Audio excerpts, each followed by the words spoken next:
Tapos, ito naman yung aming baby's room under construction pa rin. Yan. Ito yung mga kahoy na gagamitin para sa pang-border ng sahig. Ito may carpet na rin siya. Siya rin ang gumawa nito. Siya rin nagkabit. Ito yung bintana.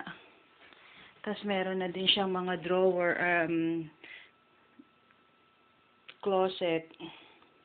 Ito yung aming shop vac. Yan.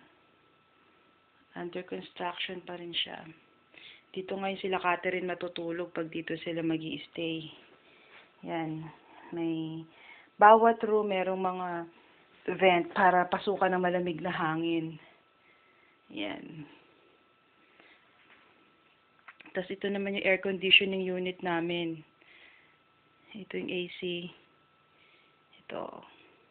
Tatakpan namin yan.